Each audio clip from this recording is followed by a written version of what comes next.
la pire expérience de ma vie. L'avion se retourne et du coup on se retrouve, bah voilà quoi, c'était le crash. Et d'un coup il est monté, moi je me suis mise à lire le Coran, j'étais en mode ça y est, je vais mourir.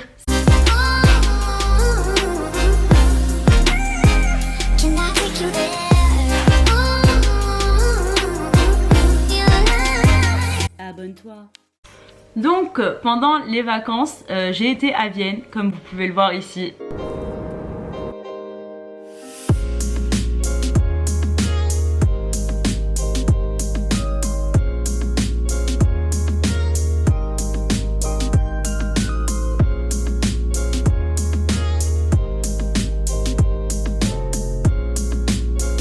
Des petites stories. Et puis on a été avec ma mère, ma tante, ma soeur et moi. Donc on a été chez mon frère à Vienne, qui habite à Vienne et qui est là-bas installé depuis quelques années maintenant. Donc on a l'habitude d'aller à Vienne en avion et puis tout va bien. Donc on arrive à Vienne et on passe nos vacances tranquillement et tout. Et en rentrant, on prend l'avion donc. Moi j'ai très peur de l'avion, il y avait ma tante et ma soeur aussi avec moi qui avaient très peur de l'avion aussi. La seule personne qui était normale c'était ma mère, donc franchement elle devait gérer les trois, c'était juste une horreur la pauvre. Et du coup on a réussi à se canaliser et tout, on monte dans l'avion et tout va bien, voilà, t'es obligé de prendre l'avion, de toute façon t'as pas le choix, tu vois. Donc on monte dans l'avion, le décollage est assez compliqué, disons. Ça a bougé beaucoup, mais après une fois qu'il a dépassé la couche de nuages, ça allait parce qu'en fait il y avait du vent. On a demandé au steward comment se passerait le vol, s'il y aurait des turbulences, si ça se passerait calmement ou si ça serait calme ou voilà quoi. Et le steward est allé demander au pilote. Donc en revenant, il nous a dit que le pilote avait dit que ça se passerait bien, qu'il n'y aurait pas de turbulences, que les seules turbulences on les a passées, c'était celles au décollage. Donc c'est sûr que quand on te dit ça, tu es zen pendant tout le voyage, tu te dis bon ça va, il n'y aura pas de turbulences, a priori le temps est bon et ça va bien se passer. Sauf que ça arrêtait pas de bouger clairement. Après qu'il nous ait dit ça, franchement ça arrêtait pas de bouger. Mais bon c'est pas grave, on s'est dit allez c'est rien, c'est pas grave, pourvu qu'on arrive et puis c'est tout. Donc on arrive à Paris et il nous dit attachez vos ceintures. Et en fait le truc c'est que c'était une compagnie étrangère, donc quand ils parlaient à... Tu sais quand ils disent attachez vos ceintures etc c'était en allemand et en anglais. Mais le truc c'est que ok on comprend l'anglais sauf que vraiment c'était compliqué parce qu'ils avaient un fort accent autrichien et du coup c'était assez compliqué. Mais bon en gros on a réussi à comprendre. Donc on arrive sur Paris. Et une fois arrivé sur Paris, il nous dit attachez vos ceintures. On a entendu que strong turbulence quoi. Donc on s'est dit bon ça va bouger, ça va checker, mais l'important on est sur Paris, on va atterrir. Donc en soi on a eu peur mais pas genre ça va tu vois. On arrivait à se canaliser, tout le monde a réussi à se canaliser. Donc l'avion il a commencé sa descente. Donc la descente de l'avion elle se fait en 30 minutes à peu près. Et là en fait il descendait et ça arrêtait pas de bouger. Et le truc c'est que donc il descendait et on commençait à voir, donc on a dépassé la couche de nuages parce qu'il est obligé de la dépasser et on est arrivé genre là où il n'y a plus de nuages et on commence à voir la terre et on voyait Paris, la tour Eiffel etc. Donc là tu vois Paris, tu te dis bon ça va. Mais le truc c'est que ce jour-là il y avait une tempête et je ne sais plus c'était quoi la tempête. Photo de moi et ma soeur pendant qu'on était en train d'atterrir, tellement ça bougeait. Ma soeur elle s'accrochait à moi comme ça, elle en pouvait plus et genre vraiment l'avion il bougeait, genre il faisait des trucs comme ça, pam pam, genre ça se voyait qu'il y avait quelqu'un qui était en train de tenir l'avion mais d'une main de fer. Genre le pilote là il était en train de donner son âme pour que l'avion il se barre pas parce qu'il y avait un vent de malade à cause d'une tempête.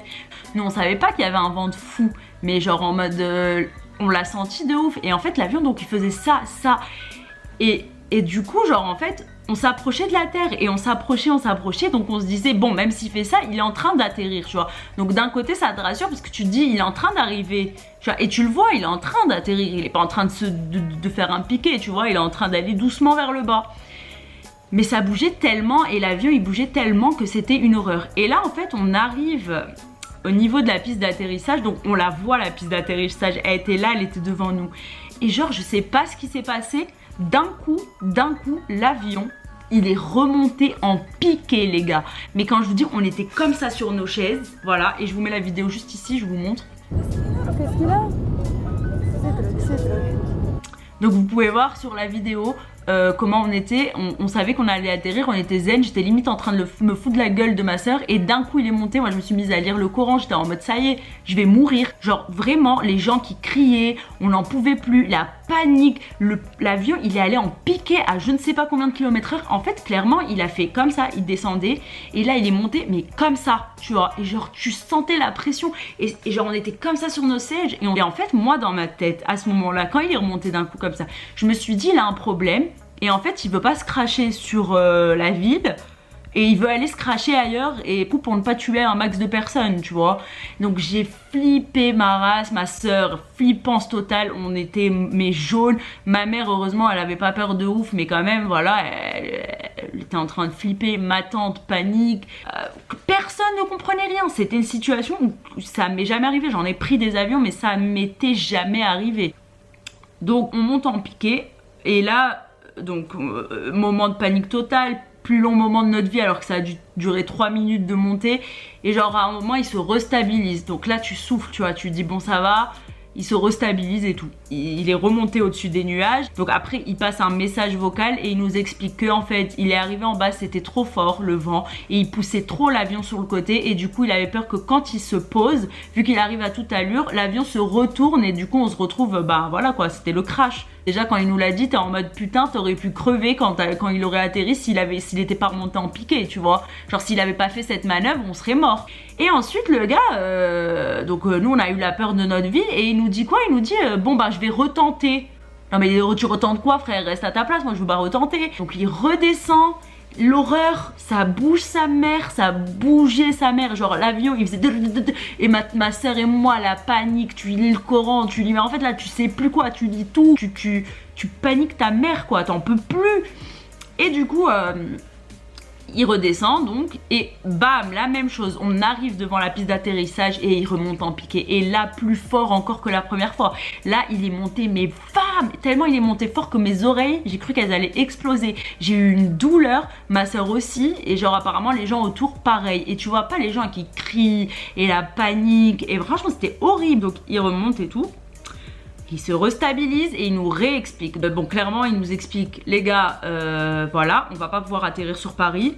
On est dans le ciel en train de chercher un endroit où atterrir et on n'a plus assez d'essence. Parce qu'on a fait 2 manœuvres qui demandaient beaucoup d'essence, tu vois. Il est remonté à toute allure, il a mis les pleins gaz et du coup, ça prend beaucoup d'essence. On était là-haut. Il y avait une tempête sur toute la France, on savait pas où atterrir et on n'avait plus d'essence. Non mais vous imaginez la panique? T'es à je sais pas combien de 1000 mètres d'altitude, t'es dans un avion, il y a une tempête juste en dessous de toi et t'as plus d'essence.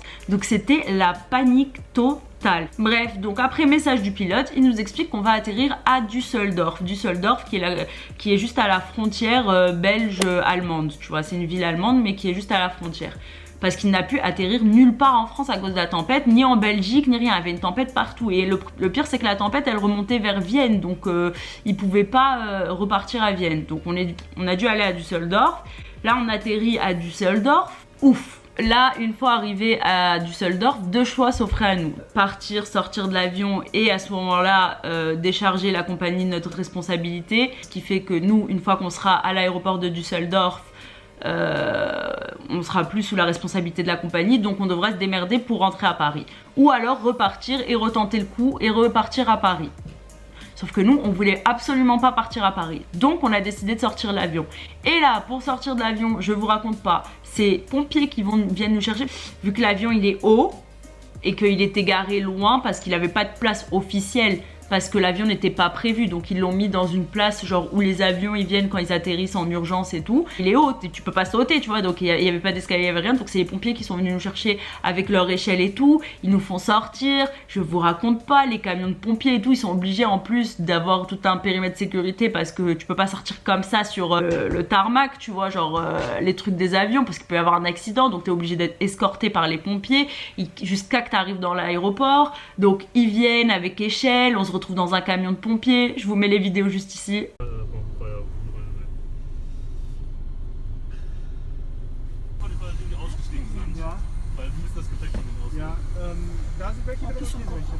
Donc comme vous avez vu, on s'est retrouvé dans un camion de pompiers, on comprend rien à notre vie. Ensuite, on arrive dans l'aéroport de Düsseldorf, on sort des douanes et tout, on se retrouve dans l'aéroport. Et là, on se regarde avec ma mère, ma soeur et ma tante, et mais qu'est-ce qu'on va faire? On est dans une ville qu'on connaît pas, on sait rien, on sait même pas parler la langue, on se retrouve comme ça du jour au lendemain, et on sait même pas comment rentrer à Paris, et il était 18h30. Donc là c'est la véritable aventure, faut trouver un moyen de rentrer, faut trouver un moyen de se loger la nuit parce que il faisait nuit et donc il n'y avait pas de train, il n'y avait pas d'avion, il n'y avait rien pour rentrer à Paris. Donc je vous raconte pas parce que c'était la tempête à Paris, donc pas d'avion, rien. Donc c'était une catastrophe, calvaire. Donc on se pose et on reste genre 1h30 à chercher sur nos téléphones un moyen, un hôtel, à chercher un moyen de partir. On demande à louer des voitures, on va genre se renseigner pour les prix. C'était hors de prix pour louer une voiture, genre c'était 500 € ou 600 € juste pour je sais pas combien d'heures, tu vois. Donc c'était impossible. Et aussi prendre la route le soir comme ça, conduire et tout, on était toutes fatigué et tout, on n'a pas voulu prendre le risque, tu vois. En plus il neigeait à Düsseldorf, il faisait genre moins 7 degrés, mais c'était une horreur. On s'est dit on est dans un film d'horreur, c'est pas possible, on s'attendait pas à ça. Nous on était tranquille, on partait de Vienne et on était allé pour prendre l'avion tranquillement et arriver à Paris avec nos valises, tout allait bien. Ah, et j'ai oublié de vous dire parce que je suis bête, j'ai oublié de vous dire, les valises, on avait nos valises avec nos vêtements et tout dedans. Mais le truc c'est que l'avion il est reparti avec nos valises, ils ont dit on vous les renverra et je sais pas quoi. Donc on s'est retrouvé sans valises, sans affaires, sans rien. Bref, on prend un train qui vole, trop bizarre.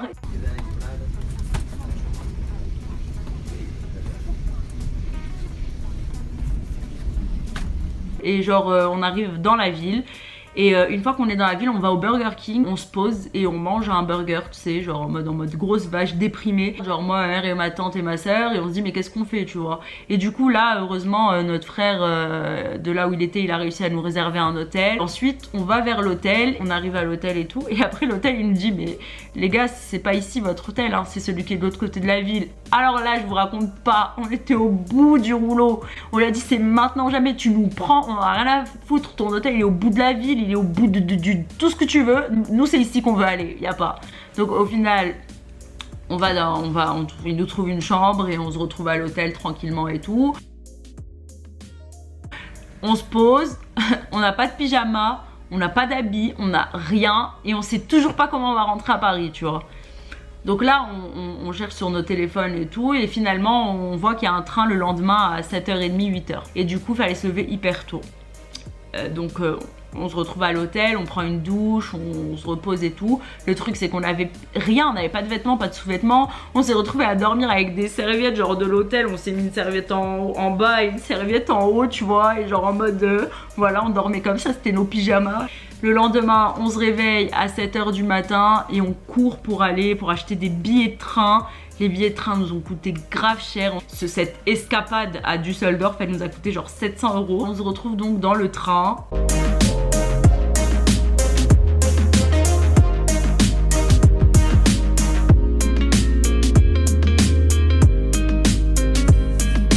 Arriver à Paris, on avait 4 heures et au final on a réussi à arriver à Paris et je vous jure que c'était la pire expérience de ma vie. Je me rends compte que j'ai vécu ma pire phobie dans l'avion et puis après je me suis renseignée, apparemment j'ai lu plein d'articles, j'ai parlé à des pilotes, je me suis bien renseignée. Apparemment, c'est la procédure normale. C'est une procédure qui est impressionnante pour les passagers, mais qui est maîtrisée. C'est quelque chose que les pilotes connaissent très bien, qu'ils apprennent.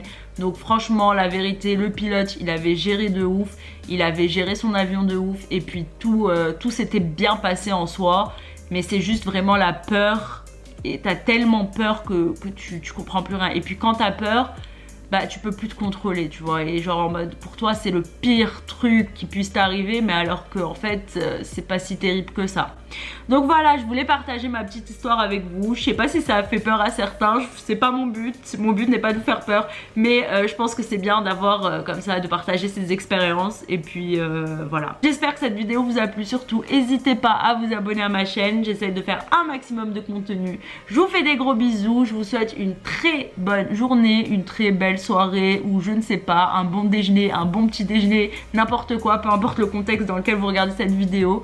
Et voilà, ça m'a fait plaisir de partager avec vous mon expérience, et puis on se retrouve très bientôt pour une nouvelle vidéo. Je vous fais des gros bisous, à très bientôt, bye.